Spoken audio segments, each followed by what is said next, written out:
Horas depois, a garota desperta acorrentada a uma cadeira dentro de uma cela. Gerard explica que ela teve sorte, pois assassinos que falham normalmente são executados. No entanto, como foi capturada viva, agora teria a chance de escolher cooperar. A garota permanece em silêncio, tentando entender por que tudo chegou àquele ponto. No dia seguinte, o protagonista e Rin se surpreendem ao encontrar Miura esperando por eles. A garota fica feliz ao vê-los, e o protagonista explica detalhes da missão. Miura entende melhor a relação entre os roubos e o aumento dos preços, mas revela que veio pedir algo. Ela quer formar um grupo com eles, pois tem uma missão que exigirá companhia por um tempo. Eles aceitam e os três seguem juntos em uma carruagem. Durante a viagem, Miura comenta que nunca imaginou fazer parte de um grupo, já que sempre agiu sozinha, mas admite que está contente. O destino é um pomar onde agricultores vêm sofrendo constantes roubos. Ao chegarem, são recebidos por 3 homens, incluindo Cassim, que afirma ter sido responsável por enviar o pedido à guilda. O protagonista sente algo estranho ao apertar sua mão, mas decide observar antes de tirar conclusões. Eles seguem até as plantações, onde o proprietário explica que aquele foi o local do último ataque. Nesse momento, Rin sente algo se aproximando e afirma que não são humanos. Preparados, eles veem surgir um grande ogro, acompanhado de vários orcs. O protagonista pede que Miura cuide dos menores, enquanto ele enfrenta o maior. Miura avança com precisão, cortando os monstros menores, enquanto o protagonista fortalece seu corpo até o nível 35 e salta com força esmagadora, derrotando o ogro com um único golpe. Os agricultores ficam completamente chocados com o poder demonstrado. Naquela noite, o protagonista comenta com Miura que aqueles monstros não são da região e que alguém deve tê-los enviado deliberadamente, levantando suspeitas de um ataque planejado. Miura concorda, mas diz que ainda não podem acusar ninguém sem provas. Ela sugere montar uma armadilha e observar os próximos movimentos.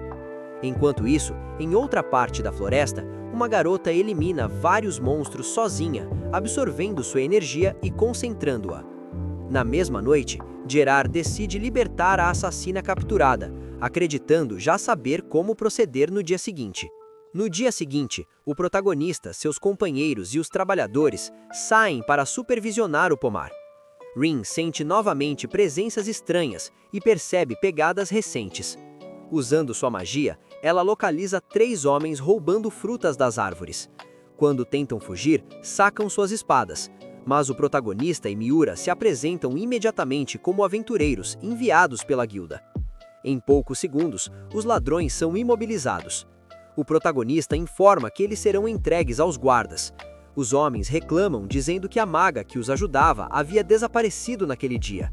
Os trabalhadores levam os ladrões embora, enquanto Cassim agradece pelo trabalho. No entanto, ao apertar sua mão novamente, o protagonista percebe algo estranho e comenta que suas mãos são macias demais para alguém que trabalha no campo, especialmente em comparação com os outros agricultores, cujas mãos mostram claramente o peso do trabalho árduo. As garotas explicam que no dia anterior, quando os monstros surgiram, aquela havia sido a primeira vez que viram algo assim. Ao reconhecerem que se tratava de orques e ogros, ficaram ainda mais confusas, pois não era comum que monstros aparecessem naquela região. Ao ouvir tudo isso, Cassim começa a rir de forma despreocupada e sua expressão inocente desaparece por completo. Ele então admite a verdade, confessando que foi o responsável por contratar os ladrões que atacaram as plantações. Por isso mesmo, enviou a missão para a guilda, já que esperava que eles aceitassem e viessem até ali. Cassim diz que aquilo deveria ser encarado como um teste. Ainda assim, ele admite que o protagonista o surpreendeu mais do que esperava. Exatamente nesse momento, a maga aparece no meio deles, assustando a todos, e a batalha tem início. Rin usa sua magia enquanto Miura avança com sua espada, questionando por que Cassim não os atacou enquanto estavam desprevenidos. Ele responde calmamente que prefere enfrentar seus oponentes de frente. Rin lança um Fire Burst, mas Cassim consegue bloqueá-lo. Em seguida, Rin muda de estratégia e utiliza a magia do vento, criando um tornado que envolve a inimiga. Cassim reage usando magia da água e da terra, surpreendendo-a pela variedade de recursos que demonstra dominar. Parte da provocação também é direcionada ao protagonista. Quando Cassim pergunta se ele pretende lutar apenas com o corpo, sem armas ou magia, ele ri logo em seguida e invoca uma criatura ao seu lado, explicando que se trata de um espírito de gelo. Cassim afirma que aquele será o verdadeiro adversário do protagonista. Sem hesitar, o protagonista ativa o fortalecimento de seu corpo e se lança com toda a força contra a criatura, mas fica chocado ao atravessá-la completamente, como se não houvesse resistência alguma. Cassim debocha, explicando que espíritos não sofrem dano físico, pois existem em um nível superior, tornando inútil qualquer ataque puramente corporal. O protagonista passa então a se esquivar dos ataques da besta de gelo, sabendo que aqueles golpes poderiam feri-lo gravemente. Enquanto isso, Rin e Miura continuam enfrentando a maga, que parece animada ao perceber a irritação crescente de Miura. Ela se diverte prolongando o combate, mas consegue acertar Miura com força, e logo depois lança-se contra Rin. Rin ergue um escudo mágico para se defender, mas observa com terror quando a lâmina atravessa sua proteção. Ao mesmo tempo, o protagonista percebe, frustrado, que sua espada também não causa efeito algum contra o espírito de gelo, desviando como pode dos ataques incessantes da criatura. O protagonista ouve Cassim comentar que notou como ele derrotou o ogro no dia anterior com apenas um golpe.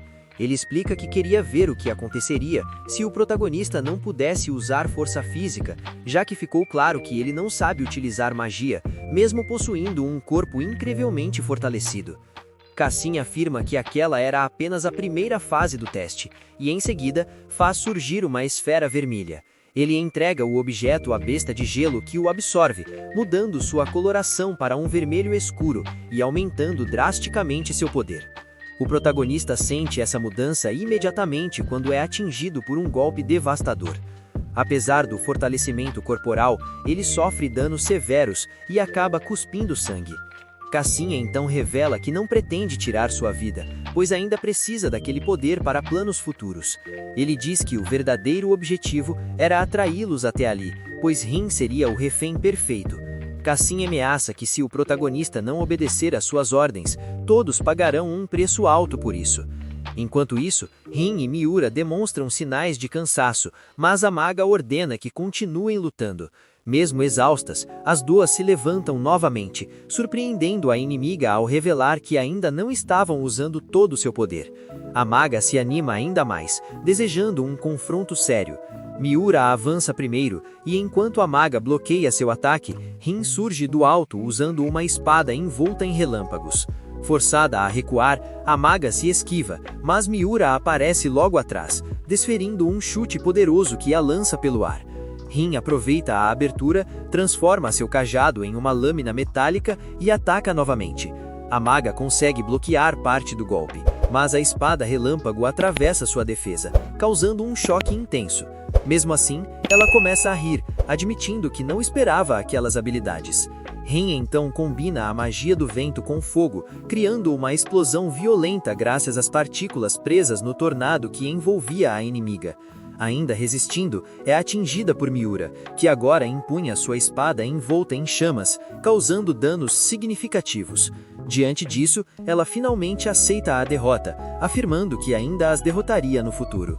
As garotas ficam atônitas ao ouvir Cassim, que volta sua atenção ao protagonista, gravemente ferido e quase sem forças. Ele ordena que sua besta o esmague ainda mais, impedindo-o de falar enquanto ameaça as garotas, caso tentem interferir. O protagonista tenta se levantar, mas seu corpo não responde. Ele sente apenas uma dor intensa e amarga, percebendo que não pode fazer nada naquele momento para cumprir sua promessa de proteger Rin e Miura. Com os olhos se fechando, ele ouve uma voz que lhe pergunta se o que ele deseja é poder. Ele responde que sim, pois precisa proteger Rin e Miura. A voz aceita conceder isso, mesmo quebrando regras, mas avisa que será extremamente doloroso e que o efeito não durará muito. Neste instante, o protagonista se ergue envolto em magia do vento, liberando um poder impressionante. Cassim ordena que a besta ataque, mas o protagonista recebe o golpe e permanece de pé como se nada tivesse acontecido. Rindo, ele contra-ataca, lançando um tornado que absorve o ataque de fogo do espírito de gelo, envolvendo completamente a criatura até fazê-la desaparecer. Cassim fica chocado ao ver seu aliado ser derrotado. Ele tenta fugir, mas o protagonista não pretende deixá-lo escapar. Uma dor aguda o faz cair de joelhos, mas antes de perder a consciência, ele libera uma poderosa rajada de vento que atinge Cassim em cheio. Minutos depois, Cassim consegue se afastar ferido e tentando conter o sangramento do braço cortado. A maga comenta que subestimaram o garoto, pois ele é muito mais forte do que aparenta. Eles já imaginavam que possuía um poder sobre-humano, mas acreditam que ainda poderão usá-lo para realizar seus objetivos quando o mundo despertar novamente. Não se esqueça de se inscrever no canal, curtir e comentar para a parte 3.